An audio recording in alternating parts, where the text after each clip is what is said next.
Welcome to our podcast. This is Friends on Fire. I'm Mike. I'm a lifelong devotee of financial independence. I even wrote a book about it. And I'm Maggie, a newer convert, but just as passionate, especially on the intersection of minimalism and financial independence. We're one and the same. We are two like-minded friends who believe that talking about money with your friends and family opens the door to financial well-being. The Friends on Fire podcast is about dispelling myths, building financial acumen, and sharing your financial independence journey with the people you care about. This is Friends on Fire. In this week's episode, we are super excited to be joined by Joel O'Leary, who I first came to know him as 5 a.m. Joel and heard him actually on another podcast talking all about, we'll let him get into what 5 a.m. Joel came from, but just all about habits and getting up early. And I was intrigued because I am not a morning person. So it was inspiring to me and thought-provoking in many ways. And Joel has a lot of other, really interesting things that he spends his time on, which we'll let him get into. But we just wanted to welcome you to the show, Joel, and thank you for coming on. Thank you very much for having me. Now, Joel, before we get started, we are both O'Learys. We both share a passion for personal finance. I think we're about the same age. Were we separated at birth? Actually, I think I hit you up on Instagram a couple months ago and was like, dude, are we related? Because we probably are if we trace it back somehow. But I'm glad that you're just like me. That's awesome. Yeah. I mean, if you were interested in co-hosting this podcast, I have no problem dumping Maggie. I feel that we might be a better team. I will change my name to Maggie if you want. I'm right here, guys. I'm right here. Never changed my last name. Yeah, it's a great last name. There aren't many O'Learys. Is the accent where I know you were not separated at birth? Well, you could have been separated, actually. That's fair. Yeah, and you're right. And just grew up in a different country. This is, you know what, Joel? I'm going to send you a 23andMe DNA kit, and we'll just figure out. I'm pretty sure we're related. Oh yeah, I come from a huge Catholic family. My dad is one of 10 kids. So in my hometown. And then all of those 10 married another 10 people. So I've got like 20 aunties and uncles on one side, and they all had like a lot of kids and stuff. So like the O'Leary name where I come from is huge. And so everyone knows one of my cousins or like, Dr. Pat and this and that. Like, we're just everywhere. So it's kind of funny when I meet other O'Learys around the world. I'm kind of like, dude, are we related? Probably. It's funny that you say Pat because that's what I assumed many of the O'Learys are named. Yeah, there's a lot of Patrick O'Learys and Michael O'Learys. Yeah. Well, right. Common name. But I'm not related to Kevin O'Leary. I wish I was, though. Speaking of where all the O'Learys hail from, where are you from originally? I was born and raised in Australia. That's why I've got the weird hybrid accent. Have you guys ever been down there? I have not. No, it's on my bucket list, though. Yeah, you'd love it. Where'd you go, Mike? We spent the majority of the time in Cairns. Am I saying that right? Mm-hmm. Mm-hmm. And then we traveled around. We were there for like 2 months with my family when I was younger, and wow, we traveled by car pretty far north. I couldn't tell you the name of it, but mostly like in and around Cairns. And we took some kind of cruises out to small islands nearby and stayed there for like a week at a time. It was awesome. I loved it. That is the best way to see. You've probably seen more of that side of the country than I have. It's amazing. That's really cool. Yeah, a lot of people say, yeah, I've been to Sydney. I was there for 5 days, and then I went to the beach, and then I went home. Well, you saw a little bit of Australia, but not all of it. I actually didn't travel around much when I lived there. I left when I was 22, so I mostly stayed in my home state, South Australia, and Adelaide is the town that I'm from. It's gorgeous down there. It's really nice. But I left when I was 22, and then I moved to Hawaii first off. Wow. And I was there for a few years before I moved to Los Angeles, and that's where I am now. I've been here for about 8 years. So tell us just a little bit about yourself and your journey, like why Hawaii? There's so much in there to unpack. Well, start at the very beginning, the day you were born. Well,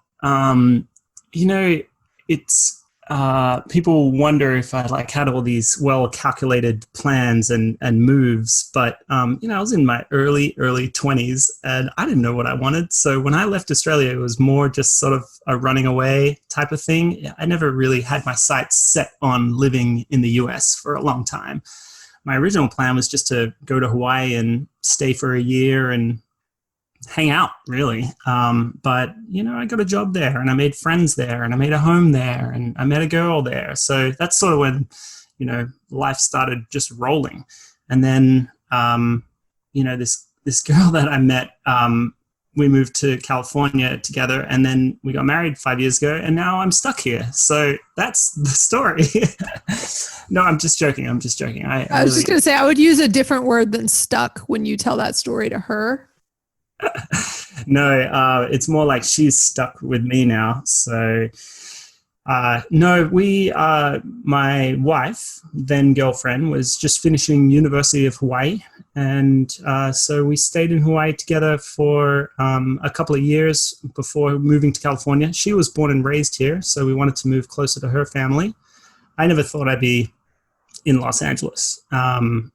This city from the outside is so weird. It looks weird, and there's a lot of weird people here and whatnot. But if you actually move here, and if you actually start to get to know people and work here and contribute to the community, it's actually a really fun place to live. The weather is absolutely unbeatable.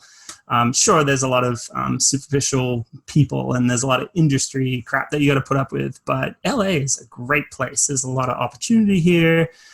Things are really expensive, but there's enough opportunity to get by. So, it's really nice. That's interesting that you mentioned that about LA. Do you follow the Minimalists at all?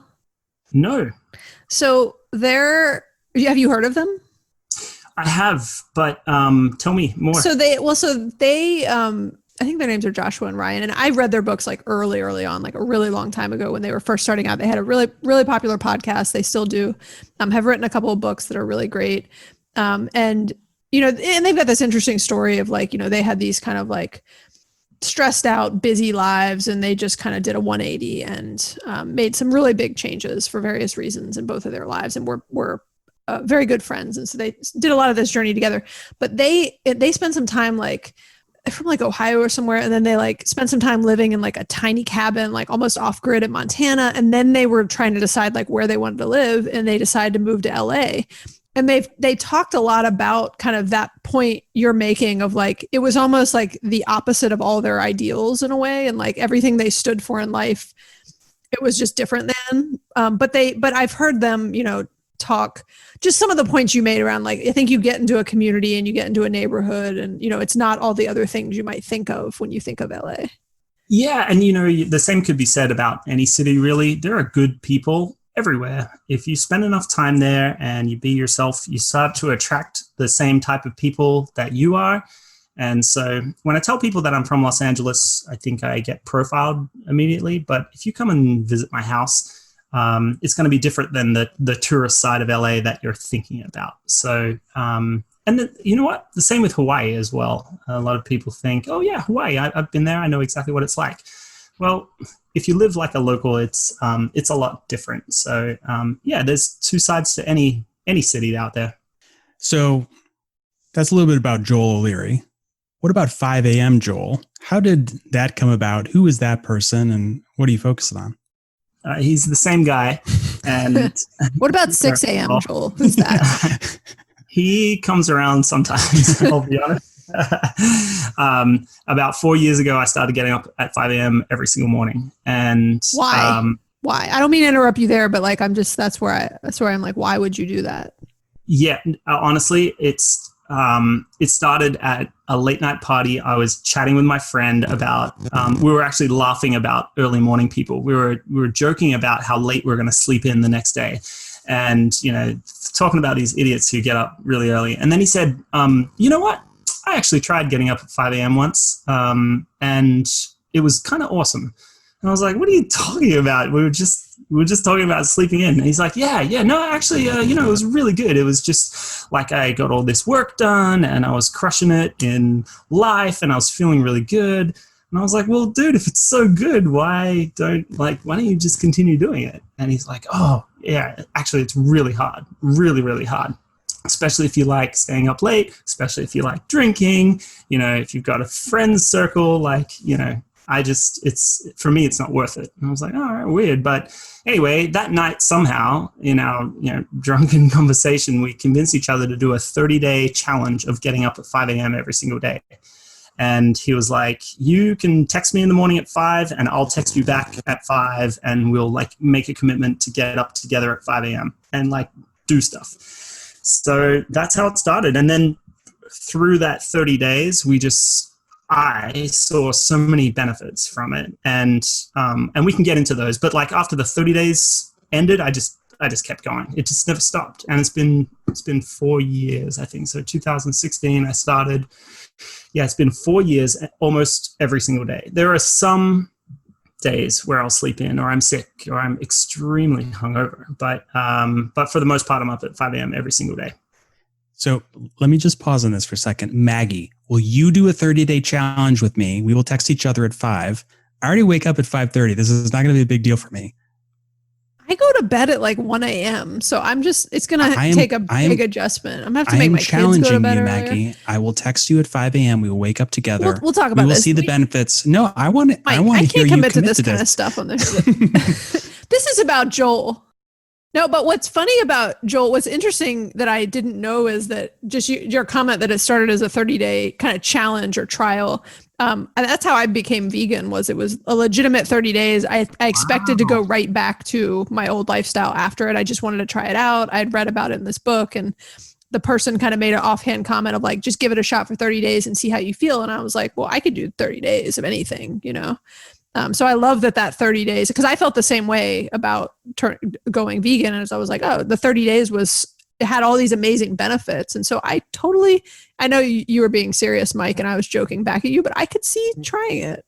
Dude, I never thought about that. But Maggie, what you just said is so like, I can't believe I haven't thought about this before, but that's exactly what it is. And even today, you're a vegan, and I'm sure it's really hard and challenging sometimes. But the reason you continue is the pros outweigh the cons. Yes. For the small sacrifice of saying no at a barbecue, or, maybe it's challenging to plan a dinner at a friend's house or whatever, for those small challenges, the benefits are huge.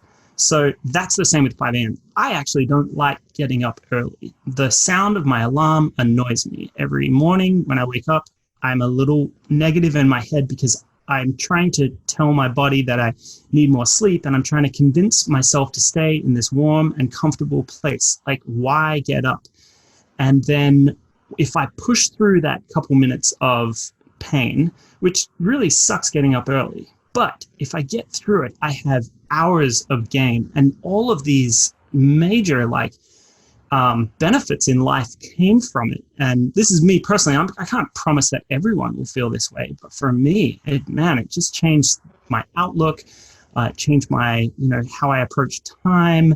And so anyway, I will continue because the pros outweigh the cons. The second that doesn't happen anymore, I'm going back to whatever I want. But I see benefit from it still. That's why I do it.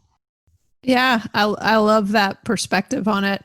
I have a couple of questions specifically about the 5 a.m. and then we can move on. Okay. What time do you go to bed most nights? I was just looking at my phone because it tells me what time I shut it off. So usually it's between 9 and 10 p.m. But for the last couple months, it's been like 10 and 11 p.m. And I'm feeling it, actually. I'm getting less sleep, and I'm a little draggy in the mornings. It's becoming harder to get up. And so I've been napping, or I've been tired midday.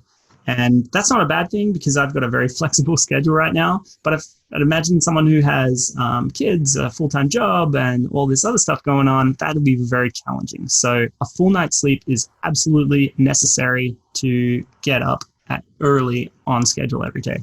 Yeah, I am big on sleep and the importance of sleep and getting a solid 7 to 8 hours. And I am terrible when I don't get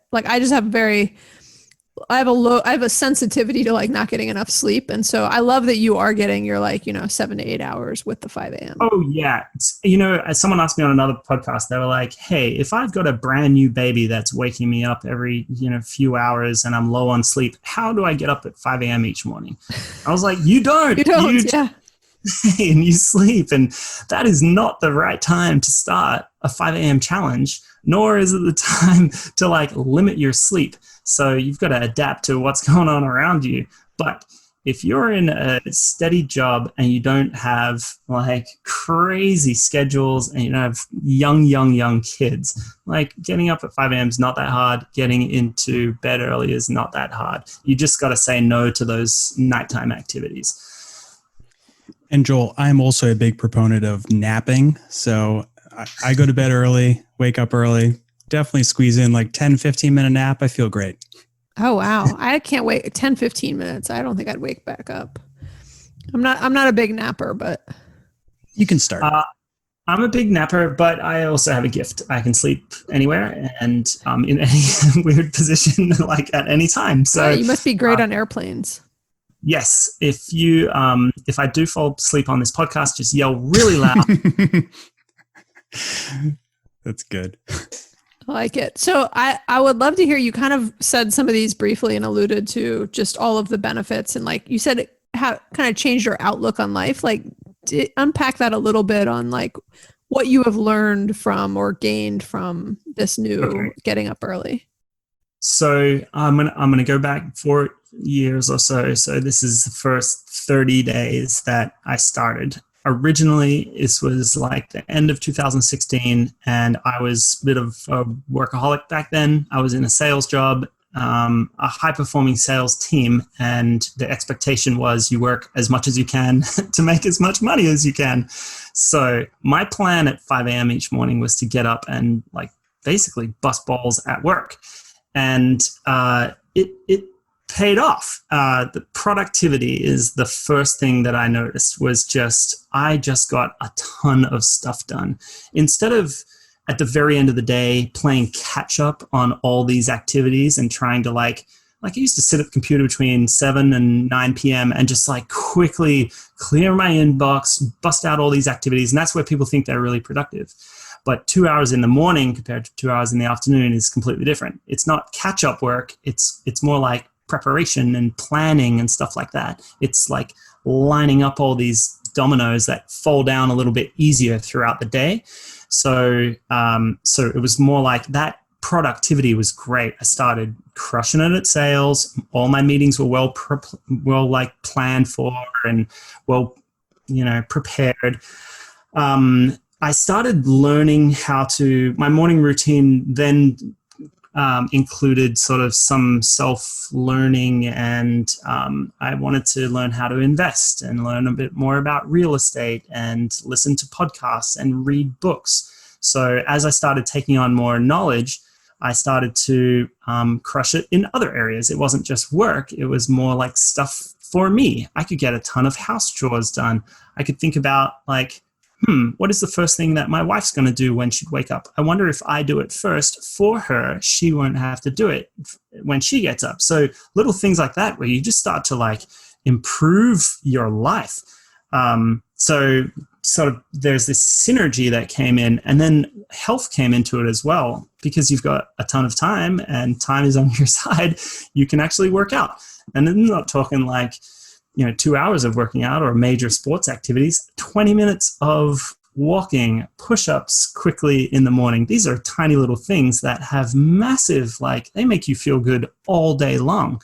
So those are the changes that I started to experience. And it wasn't really a well-calculated move. It was more trial and error. Everyone figures out their morning routine slowly over time. I tried a little bit of everything and felt great about everything. So those are some of the benefits that I found. Actually, Maggie, I've got a question for you. Yeah, go for it. So in some of our emails back and forth, you mentioned that you might have an awesome productivity time that is not in the morning, and that's okay. It doesn't have to be between 5 and 7. So I'm curious, do you have a time where you're like really, really on it and crushing it? When is it? And then I've got a follow-up question after you answer that. Okay. Well, it's a great question, because the reason I was sort of speechless, which doesn't happen to me a lot after you said all those benefits, is because I was like, that thinking like genuinely kind of compels me to consider changing some things about my lifestyle. So my time when I'm most productive, it's not even comparable to what you just talked about, because ultimately the time when I'm most productive is like late at night between the hours of like 9 and midnight. But it's not because that's actually when I'm most productive. It's because that's all that's left at the end of the day. And it's not my best self. It's a stressed self that is like at the end of the thing of like, oh crap, I got to do this by tomorrow. And I've been in meetings all day. And so much of my day is sucked up in meetings. And if I got up at 5 a.m., I would have time to get crap done and to do the prep and planning and stuff that you're talking about. And my kids wouldn't be up yet. And so I have at times, I heard about people, like hear from people who have a schedule more like yours, and Mike does too, honestly. And it's very inspiring. But I'm just not good at it. It's like sometimes that my husband and I both are on a similar schedule and we're like, it's like our body's just not made for it. But I know we could change, because it's all about, if I went to bed earlier, it would not be as hard to get up, right? Yeah. What's your second question? I'm intrigued. Oh, my second question was, is it repeatable? So I can get up at 5 a.m. every single day and work really hard for 2 hours and make the rest of my day really easy. Can you work from 9 to 11 p.m. every single day? I can't. Yeah. So it's a great question. No, it's not repeatable because it's exhaust. There's just days where I'm like, I got nothing left to give. It's the worst part of me. It's not the beginning part of me, right? So I think that's where when people say, oh, I'm going to challenge you, I'm really productive, between these hours. I think that's awesome. And honestly, me too sometimes. Like I can crush work between 5 and 7 p.m. when I've got to finish up and people are coming around that night. Definitely. But it's not repeatable. It's not sustainable. So that's something to keep in mind. Like, I don't really care when you get up or when you work. I just want you to find your most productive hours and work those. It could be 5 a.m. You just need to try it. And so I don't want everyone to do it, but I want everyone to try it at least. I mean, why not? Yeah. So there's one other thing that I'll say about 5 a.m. and then we don't have to keep talking about it. Okay. And this applies to money as well, because I came to this epiphany a couple years ago. I always tell people in the money world, we tell people to pay yourself first, right? You get your paycheck and then you pay yourself the first, 10% or whatever. And then you pay your bills and then your thing and whatever stuff. Whereas most people don't do that with their money. They pay everyone else first. They pay their, bills, and then they pay their things, and then they save whatever's left over. But whatever's left over isn't very much, or most of the time it's nothing at all. So if we flip that to time, everyone at the beginning of the day is dealt 24 hours. And how are you going to divvy up those 24 hours? I would say pay yourself first the first few hours of each day. Most people don't. Most people, just like what you said, it's the whatever's left over at the very end of the day, which is not very valuable and not very much. Sometimes it's not even there. You've done all your family activities, you're exhausted, and it's 10 p.m. You've got nothing left in you for yourself, which is really important. So anyway, pay yourself first the first few hours of the day. Don't give those hours to other people right away. This led me to another epiphany of why do I even get up in the morning? I used to get up and just go straight to work. If I had meetings at 9, I would get up at 8. If I had meetings at 8, I would get up at 7. The reason I got up was for work. That was just the time that I got up. And when I didn't have work, would be on the weekends, I wouldn't get up. I'd sleep until 11 or 12 because, there was no work. But, looking at that now, I think, oh man, I lived a little bit of a sad life only living for work and getting up for work. I want to get up for me every day. I want to get up for my wife, for my family, for my wealth, all these other things that I'd love to improve before I improve work. So anyway, that was my mindset shift of I get up for me now, not anyone else. So anyway, if that helps, from my perspective. It's incredibly, my mind is blown, Joel. It's incredibly inspiring. And just your comment on kind of comparing it to money, of just paying yourself first. It's what I was saying of like, I didn't think about it till you were just asking, but yeah, like I do, I'm sort of, I would quote that I'm most productive at the end of the day, but it's by default and like desperation, not by paying myself first and not by anything that's repeatable. And it's not that you're living a bad life or anything like that. I mean, dude, you're probably crushing it at work and, you know, and you're happy and all that stuff. Sorry, no, I was like, not crushing it. No, it's more about that you're in a habit of doing what you're doing right now. It just happens because that is the easiest way to get through an already incredibly tough and busy day, is to take the best shortcut you can. If you change that, you may realize benefits on the other side. It's about making new habits, which is the sucky part of 5 a.m. is you can't just do it for 30 days and then stop, and then magically your life's improved for the rest of your life. You really got to stick with it. And I'm not saying you have to do it for the rest of your life. Find your 5 a.m., whether it's 5 or 6 or whatever, or maybe it's 8, but find your morning time, however much you need, whether it's 10 minutes or, 2 hours, and go and create the habit around that. And you'll notice a better life from there. Joel, we did an episode a couple weeks ago about self-care, and we talked about getting a lot of sleep. But the point of the episode is about self-care on a budget, like not spending money.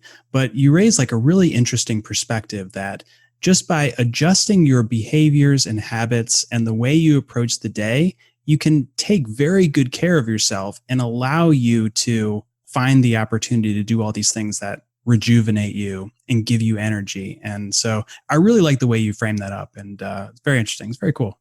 Yeah, my mind is racing with how I'm going to adjust my lifestyle. I'm literally like, I move very quickly into things, and I'm like, how can I, how do I wean myself off of this terrible COVID? And it's gotten worse with COVID, honestly, too, because my kids are up late now. We've lost we're outnumbered. They're in charge. They go to bed when they want to. We just sort of things got real loose over the summer. It happened to everyone. I was on a limited drinking challenge, and that's way out the window. And like I said, I like how it's not even a drinking challenge; it's just a limited drinking challenge. Oh, it's because if you give me a drinking challenge, I can just do it. That's no problem. 90 days no drinking, great. But then after 90 days, I go straight back to heavy drinking. So my plan was to if I want this to be sustainable, I have to limit it. That's why I limited drinking challenge. It sounds funny because, anyway. No, I like it. Okay. So shifting from 5 a.m. Joel to, let's just call you Joel, right? We'll drop the pretense. Okay. So how did the whole sort of personal finance, retire early, I don't even know really what you believe in there. So I'm kind of curious, how did that angle come into your life, and when and how and what? And we'd love to hear how that all started for you. So my parents have taught me from the get-go all these great lessons. They were awesome at budgeting. We didn't have much money as a family. We had those 4 siblings, single income. My dad worked. My mom stayed at home with us. My mom had all 4 kids by the time I think she was 25. So very young family, and but just great at budgeting.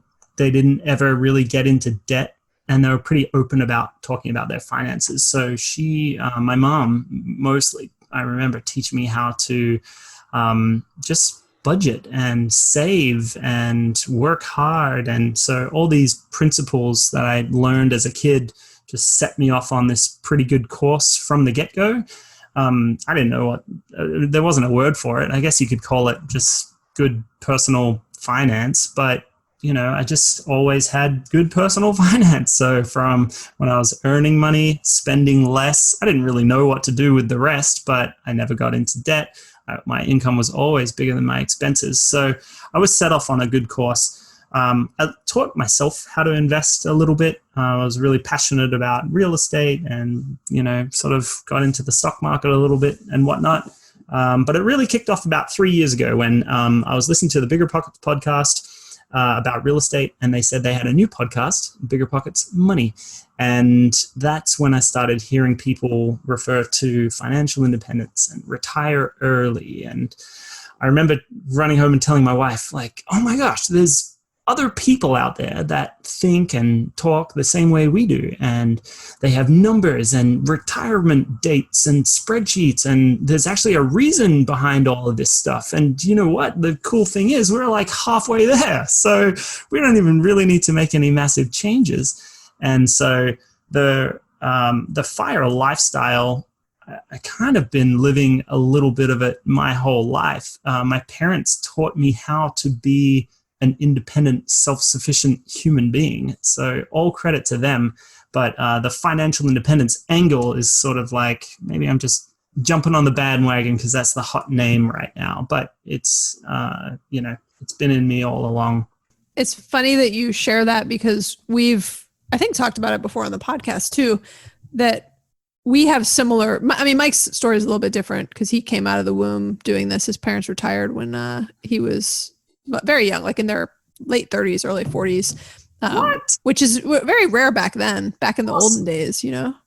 Yeah, I think my dad might have started the FIRE movement. I think he was certainly the first O'Leary in the FIRE movement. That's for right. Sure. That's definitely We're right. going to credit him for that officially. I mean, we're trying to get his dad on the podcast too. Maybe we'll have Joel join that one too, since it'll be like it'll all just the be a O'Learys. bunch of O'Learys. We Joel, could get can you have Joel's some dad of your on family too. members?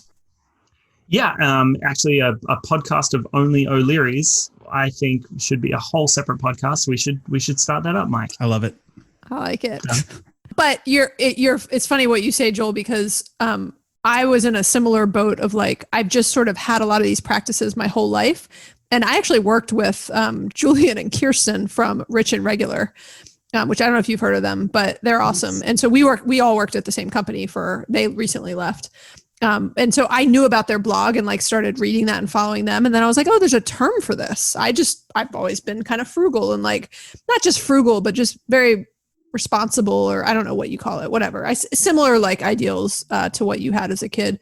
And mine wasn't even because my parents taught me. I just sort of naturally was that way. And for various reasons. And I was so intrigued when I heard that there was like a name for it. And I was similar when you sat down with your wife and was like, oh, we're like halfway here. Like I had a similar moment where I was like, oh, I can retire soon. I didn't have a why, right? I had all these stresses in my life and other things, but I didn't understand like, oh, there's a different path in life. I just was sort of like saving money, but I didn't really know what I was even saving it for.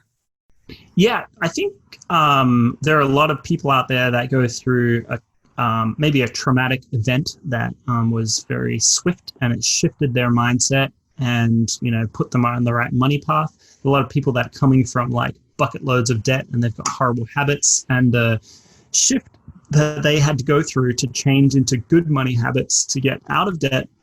Not only get out of debt, but like climb back to zero in their midlife and then go and build wealth from there. It's insane. So I feel bad sometimes because I don't have like this horrible backstory to share.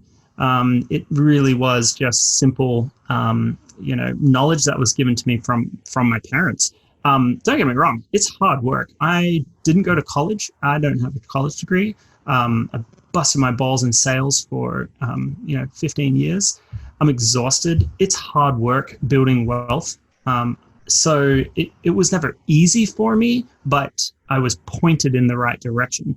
I come from a privileged background. I'm going to retire before my parents. It's insane how cool of a thing that we've all stumbled across. It wasn't really an option for my parents. It's an option for me, and I'm going to take advantage of it. It's really cool. That's great. So yeah. What would you say are like your biggest financial or frugal lifestyle habits or tools or pillars that you try to guide your life by? So there's the sort of technical side of it, and then there's the lifestyle side of it. I think the technical side is more around like track your spending. If you don't track where your money is going, you don't know what your future looks like. So to build a good future, you need to know where your money goes. Track your spending. That is absolutely like step number one. Actually, It's not step number one. Step number one is believing that you can. Step number one is having a good, beliefs around money in the first place. But after you believe that you can, and after you know that it's within your power to change things, then track your finances. So that gets into budgeting, saving, and then, obviously investing, and then trying to earn more income when you can. So those are the general areas, but they're so massive to cover.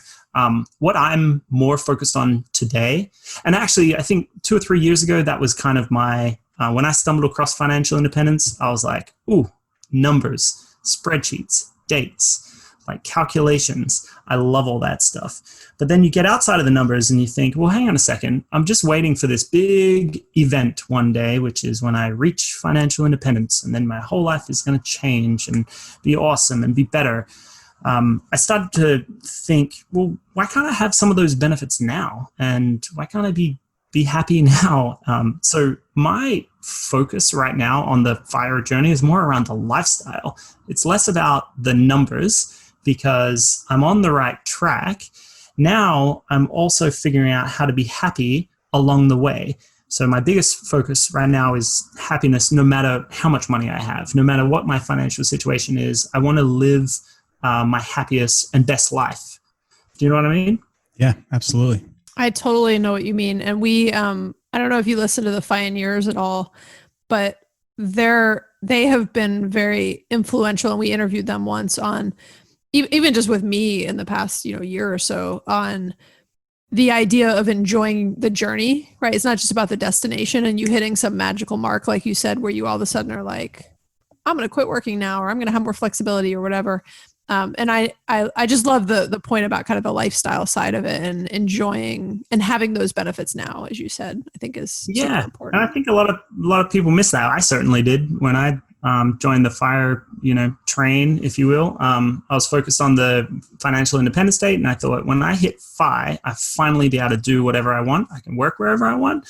I'll be happier with my wife. I can travel wherever I want. And then, slowly as I, did soul searching, I realized, hang on a sec, I already, right now, even though I haven't hit financial independence yet, I can work wherever I want. I can probably travel wherever I want. I can improve the relationship with my wife. I can do my hobbies and spend time on the things that I love to do. I can do that all right now. So the benefits of financial independence you can enjoy along the way. And just like the Pioneers, who are awesome, by the way, love their stuff. I'm extending our financial independence date because I'm finding more happiness in a slower journey than a quick journey. And that was one of the decisions that I made to, after a year off work, I was thinking that I had to go back to work. And my wife was like, why don't you just take another year off? You're allowed to have 2 years off work if you want. Hell, make it 3.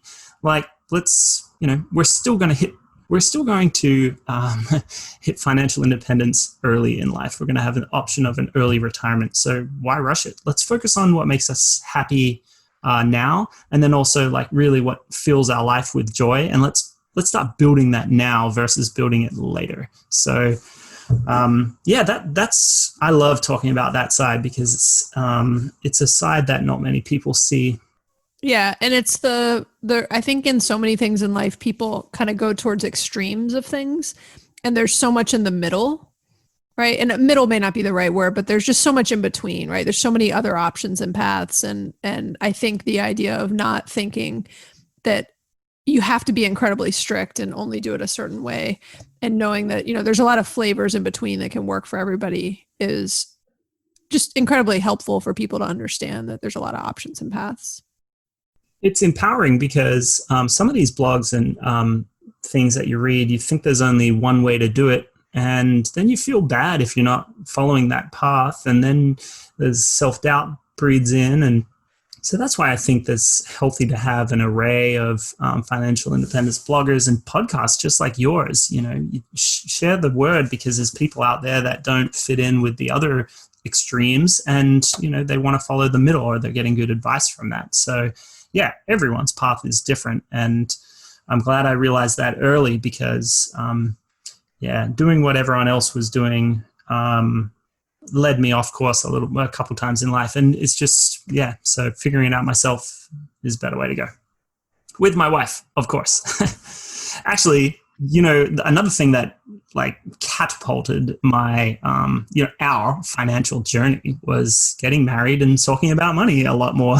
We were kind of like, we both started working and we had excess income, and we started thinking, if we put this to good use, we could build a better life for ourselves. For each year that we work now, we could, or extra time that we work now, we could like save time later, and we could really start double down on our investments and stuff like that. My wife's kind of like my partner in crime. We got on the same page and started thinking, we don't have to live a life like everyone else is living their life. We can be different. Maybe we can retire early. Like, it's insane to think about, but maybe we can do it. So let's buy this rental property and see how it goes. And let's do another one and see how it goes. And we sort of just compounded and built on that. So man, having someone to share it all with, and then discovering the FI group is another side as well. So anyway, my wife she's the backbone. Well, it sounds like she's motivation, but she's also an accountability partner too, right? So there's some benefit in having people hold you to your commitments, right? Yeah, great point. And, not just holding me accountable. I mean, this is the reason I do it is because of her as well. Like if I don't pull my weight, it's not just me that suffers, it's her as well. And that's the last thing I want to do in the world. So yeah, what an awesome accountability partner. Yeah. So speaking of your wife, I'm super curious, what time does she wake up? She wakes up at between, I'd say 7 and 8 every day. Okay. And so not 5 a.m. Nope. And she reads in bed at nighttime for a fairly long time. She reads a lot. And but we tend to try to go to bed at the same time every night. She just gets more sleep. So she'll stay up and read, or she'll really like go to sleep then? She'll stay up and read. Yeah, I'm usually asleep before her. I picture her like reading to you while you fall asleep so that you can get up early. Being like, okay, yeah, what does she read to you, Joel? A bedtime story. A financial bedtime story. Right. It's more of a singing and a lullaby.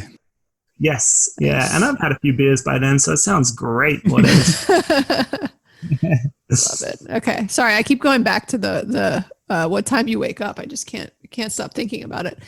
Okay. So there were so many things I was writing down that you were saying that I'll come back to if we have time, but how did you shift into some of the things that you're doing now around writing for some different personal finance blogs, et cetera? This came about by accident. In fact, all my writing came out by an accident. I've been in sales my whole life. That's my career. And, that's when I started getting up at 5, I started this habit of writing each morning, just something positive, like an affirmation or like a fun story or something. And then one day I started sending that to my workmates and my team at work, just something, I don't know, positive and motivating. And then I did that every single day. I sent them an email that said, hey, we're going to have a great day today. Or, hey, here's a cool motivational story. Or we're going to crush it in these areas. And then that email started to spread and spread. People were contacting me from different areas of the company. My parents and family members and friends were like, hey, dude, I heard you get up early and send a morning email. What's this about? Just put me on the list. We'll see what's going on. And so it sort of just grew organically. It's kind of weird. And then a couple of years ago, I made it public, and then it started to catch on, and then more people found it. I write a little bit about personal finance on my 5 a.m. blog or, my daily email. A lot of people there are interested in improving in their finances, and that's what I like to do in the morning. So some of that came about there. But about a year ago, I got a reply back from one of my emails, like a comment, and it was from Jay Money. And Jay Money, I don't know if you know him. He started Budget So Sexy. He's like one of the OGs in personal finance. He's a bit of a superhero. And I was like, dang, Jay Money is subscribed to my daily email. I was just blown away. I'm like, why? So But turns out he's an early riser too. He's super positive, happy, fun guy, super knowledgeable about money as well. So we just, he remained on my list. And then he was the one that recommended me to the people that bought his blog that I might want to write for the blog. So that's how I began the sort of finance writing, and they're paying me for it, which is weird to think about because I had never thought of myself as a writer, but now, I'm a paid financial writer. It's really cool. So did you make a career change when you did that, or is this like a side thing you're doing? Are you still doing the sales? Honestly, no. This came from my sabbatical. I quit my job in sales in 2018. So it's been 2 years off of my sales career, and I've applied for some jobs back in the tech sales field. Everything is telling me don't go back there. I was going to say, you want to go back after having a hiatus. The money that you can make in sales is insane. It'll push me to financial independence so fast. It's amazing. And it's so tempting to go back for the money and only for the money. In fact, that's why they hire you, is because you're motivated to make money and you will do anything in your power to make money and make sales. That's why they hire you. So I've got the skills and background to go and do that. However, I keep going. I have this feeling that there's something else out there for me that is outside of the sales and making money world. When I started sharing information on my 5 a.m. emails, when I started sharing information on finance and telling people how to improve their life by getting up early and improving their finances, it all started to click. And I was like, man, I'm actually providing value to the world. And I don't get paid for any of this stuff, but it feels good and it's what I want to be doing in life. So I just kept doing it. I don't know if it's a career change. Yes, you could probably say it's a career change. I'm a financial writer right now. It's kind of weird to say that I've closed the book on my old career. But I'm getting new opportunities to spread the word elsewhere, and they're exciting and they're big. So I think finance and I think writing and maybe podcasting and crap like that is probably in my future, and hopefully I'll get paid for it. Like our Global O'Leary Connection podcast. I think this is the future for you, Joel. Well, actually, I was just thinking about this, and my background in sales can help us because I can bring on sponsors. And I think the first person I'm going to hit up is Kevin O'Leary. Yeah. He can just sponsor our podcast and get his name out. We'll have to sell his probably courses and crap, but we'll get paid. Yeah, I love this plan. So anyway, I guess, Maggie, to answer your question, it wasn't a well thought out career change. Like, hey, honey, I'm going to try and be a finance writer. Let me try and do this. It kind of just fell into place, which is the coolest way to stumble across something. And I'm going to see it out. And I have the means to hold me over in the meantime while I see this out. I'm not desperate for money or to go back to sales anytime soon. I absolutely love it. I am curious if you're able to share what caused or what prompted that initial kind of sabbatical you took of taking some time off from sales. I think a couple of things I didn't quite like about myself. One was I was prioritizing money over time in life. And I think that was more due to the sales culture and the people I hung around. Not that they're bad guys or girls or management or anything like that. I'm so appreciative of all the jobs that I've had in the past. And they're awesome people doing really cool things. And when you sell something, you're really actually providing value for a client to save money or whatever it is. So I really enjoyed what I was doing, and some aspects of it, it just didn't feel right. And so the biggest thing that I was scared of in life was having no money, which is weird to be scared about that because I'm more well off than most people. So why would I be scared of it? So to confront my fears, I quit my job. And it's really interesting when you go from a paycheck that just magically shows up in your bank account every 2 weeks to $0 every 2 weeks. Zero.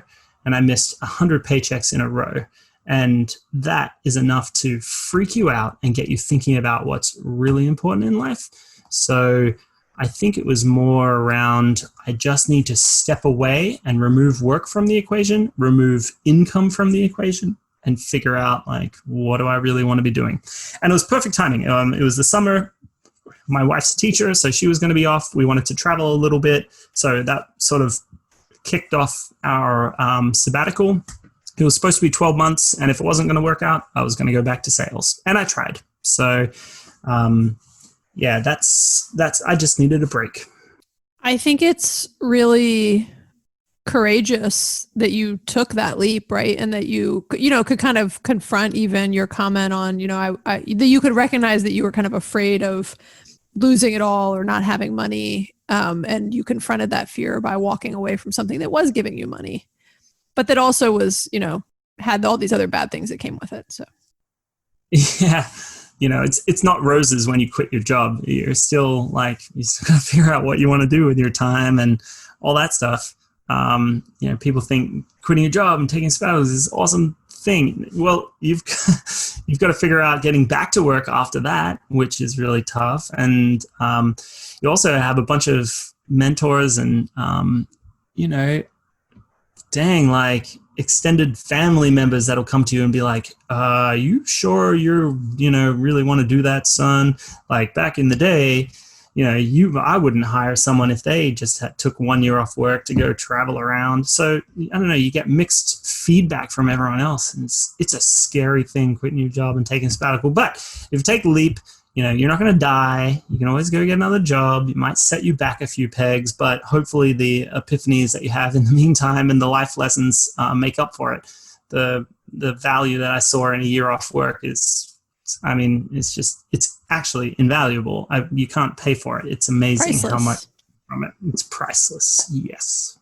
Yeah, so I think Maggie's going to be inspired. I have so many questions and comments. I was like, she wants to wake up at 5. She's going to quit her job tomorrow. This has been life-changing for her. There's so many things you're saying that I just so much personally identify with. And I don't want to spend too much of the show telling you my own personal comparison, to what you're saying, which is why I say we'll take this out. I'd love to learn. But yeah. I will one thing I will share that I just think is interesting. I'm curious if you've ever heard of this, because I almost mentioned it earlier when you were saying something else. And then when you were talking about just a fear of not having money, have you ever heard the term or phrase bag lady syndrome? So I had it's a real thing. There's a book called The Bag Lady Papers that's actually written by the editor of Vogue, and she lost all her money in the Bernie Madoff scheme. And she mentions this thing that I don't think she coined the term, but that I had never put words to a legitimate fear I had. No matter how well I did in life or how hard I worked, I always thought one day I could just lose it all, which is one of the reasons I kind of saved money and kind of hoarded money in a way even. And I finally heard that term and read that book, 10 plus years ago. And I thought, I was like, oh my gosh, that's what I have. I have the bag lady syndrome. I'm constantly afraid I'm going to lose it all. And I don't really know why or where it comes from, but it's just that same fear that you were talking about. So what I think you should do is burn down your house and give away all your money. And then you'll no longer be scared of it, because I promise you, you'll go through a sad period, but then you'll rebuild, and then you'll see what the bottom looks like. And then you will realize that it's not that bad, because you've got friends, family, all your knowledge, all your experience until now. Go away. Yeah. Probably still got your job and everything. It's actually, you could rebuild it better than you did last time. Things could change. And actually, COVID is teaching a lot of people these same lessons, just not voluntarily. And so it's sad, but I do think people if you face that fear or learn about it, you sort of grow better.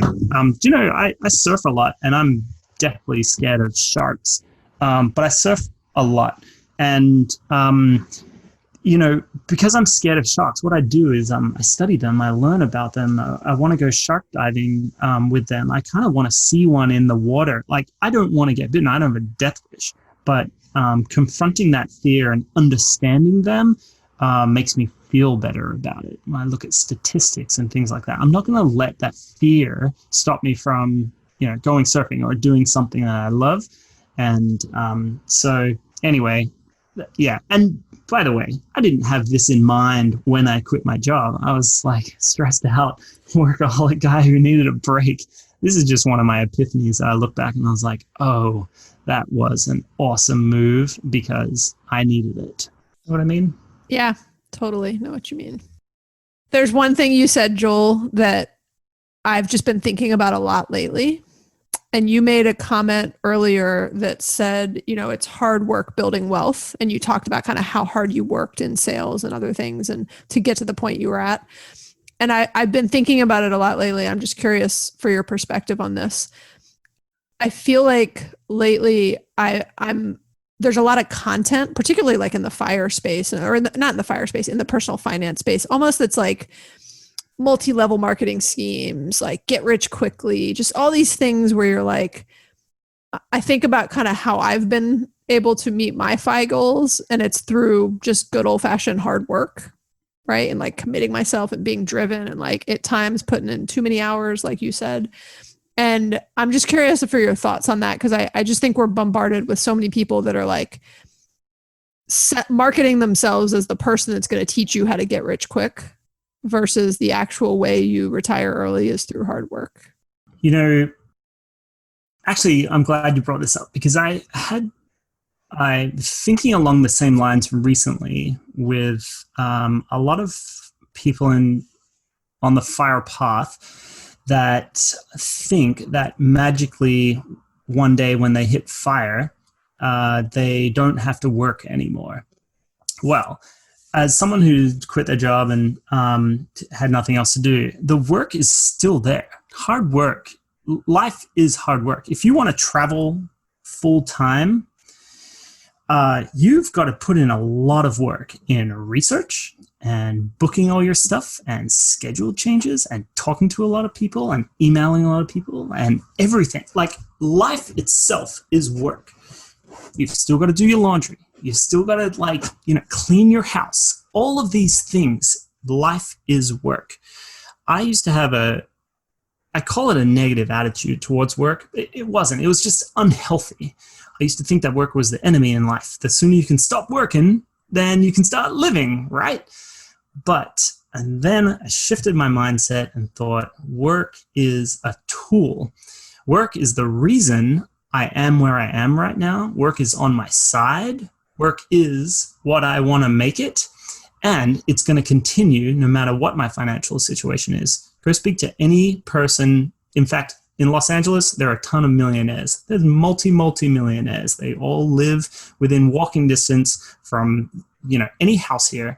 You see them. They're the hardest workers ever. And whether they work at an office or work on their personal business, or if they're retired, they're still hard workers. They're extremely hard workers. So I think it's just that mindset shift of work is on your side. It's the reason you built wealth in the first place, and it will continue after you hit financial independence. The second you think you're going to stop working, you're taking a lazy way out. I think you can, doubling down on the type of work you do. I'm not talking about income producing work. I'm not talking about going, 9 to 5-y stuff. I'm talking about how you spend your time and the effort that you put in. The more effort you put into life, the more you're going to get from life. It's just as simple as that. The more effort you put into getting finance and money, the more reward you're going to get from that. So yeah, hard work from the very beginning. In fact,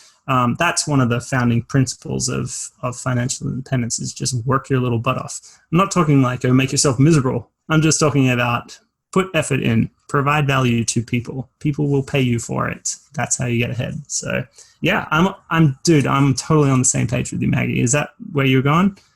Yeah, exactly. I mean, I wasn't necessarily going anywhere specific, so I was. She never goes anywhere specific with her questions. that was exactly where I was going, in the sense that I wanted your thoughts on, and I just sort of like honed in on your comment about, it's hard work to build wealth. It doesn't just happen overnight. You don't just magically decide you're gonna, start, I don't know. There's just a lot of people who I think have unrealistic expectations of how they're going to make money. And I look back at my own path and I think, well, I worked really hard. I have over-indexed on the effort piece, as you mentioned, and it's worked out well for me. And nothing happens magically not to say nothing. Sometimes things happen magically overnight for some people, but not always. Yeah, luck. I think you're right. People have unrealistic expectations about, work and retiring early. And then they also have these thoughts that other people have it easy.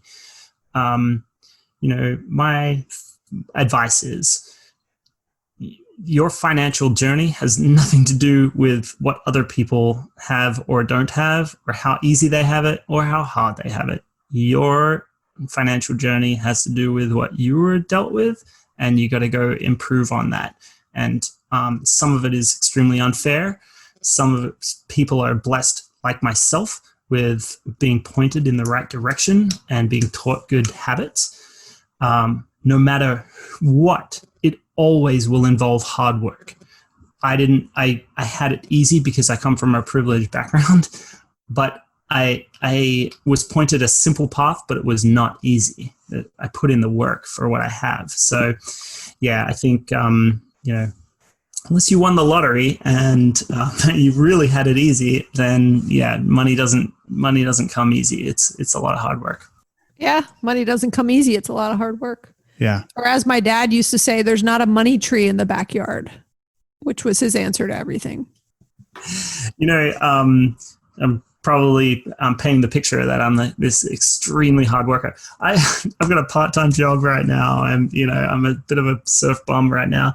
When I get back to work, I'll be hard. But anyway, but you seem so happy. I wouldn't knock yourself for that. Like when you say you're a part-time worker, like you worked really hard to get somewhere. You made a conscious decision to opt out of it for a while. It put you on this new cool path, and you look super happy. Yeah, thank you for saying that, because turning down work is really, really hard for me. Paying work is really hard for me. Turning down a position that will pay you a lot of money in sales or whatnot, it's actually really difficult. Choosing yourself over, workplace is difficult. So yeah, thanks for saying that. What my point is that there are harder workers out there than me, and people who have it harder than me. So I'm not saying that I'm I clawed my way to FI. There are other people out there, and I give them so much credit. And there are a ton of blogs where people have it. They've just got dealt the worst hand, and they are awesome and working extremely hard to get out of that. It's really inspiring. So anyway, just wanted to share that. Yeah, no, I love it. Mike and I sometimes joke is the wrong word, but we sometimes will comment that like we don't have some like really sad sob story, or not sob story, but you know what I mean? Like we've been very fortunate in our lives, and I think both had fairly like middle class, upbringings, but we've been very fortunate and have had a lot of privilege in our life, and we've been on this path, naturally almost from a very young age. And you look at all these other people who, have these have just faced a lot of adversity and a lot of tough situations and have kind of clawed their way back from it. And those are incredibly inspirational stories. And so we'll sometimes joke of like, our stories aren't that inspirational. We don't have a great story. No, they're certainly inspiration. I'll share with you. I thought about starting a podcast with a buddy and to talk about money. Work in the same kind of field, just like you guys do. And I never really got around or found the time to do it. I look at you guys and how hard you work. And then on top of how hard you work and have kids, run a podcast on top of that. Like, that's pretty insane. So you guys inspire me as someone who doesn't basically do anything all day except type in my computer words about finance. So anyway, I'm just saying, you are extremely hard workers. You should be really proud of that. You are an inspiration for sure. It doesn't mean you have to come from a bad background. Thank you, Joel. That's very kind of you, very Joel. kind of you. It is very nice of you to say. Very sincere too. Well, I think that is on that lovely compliment to us is probably a wrap up this discussion. I genuinely, I think, I don't want to play favorites, Joel, but I think this might be my favorite interview that we've done so far. This will be like our 61st episode, I think, when this goes live next week. I hope 61's like your lucky number, It is now. Nice. But I really enjoyed the discussion. Your perspective, I think, is amazing and very inspiring. And there's so many nuggets of wisdom that you've shared throughout this. I could quote you a million times after this, and I will quote you forever. Oh, that's nice. Anything that I say is probably stolen from someone else, so don't get too excited there. I'm just regurgitating what I was taught or what I've learned from other places. So thanks so much for saying that. That's really nice. This worked out better than I expected because I've had a few beers. Well, you kept it together You're really with well. An O'Leary, yeah. Had a few beers. You're with another O'Leary. This is like a dream night for you. No, thank you so much for having me on the show. Really appreciate it. Love what you guys are doing. Thanks for sharing the good word about personal finance. More people need to talk about it. More people need to make fun of it. And you guys are doing it. So I really, really appreciate what you guys are doing. Thank you for having me. Well, thank you, Joel. This has been great. Yeah, thank you so much. Cheers. Thanks, Joel. Have a good night. Thanks very much, guys. Thanks, Bye. Joel. Bye. Thanks, everybody, for listening. If you've been challenged or inspired by what you've heard today, please rate and review the show. You can also subscribe to make sure you never miss an episode. If you have thoughts or questions, we'd love to hear from you, and you can leave us a voicemail or text us at 404-981-3370 or hit us up on Instagram or Facebook, and we'll have all those links in the show notes. Okay. All right. Thanks, Maggie. Yeah, thanks, Mike. Bye. Bye.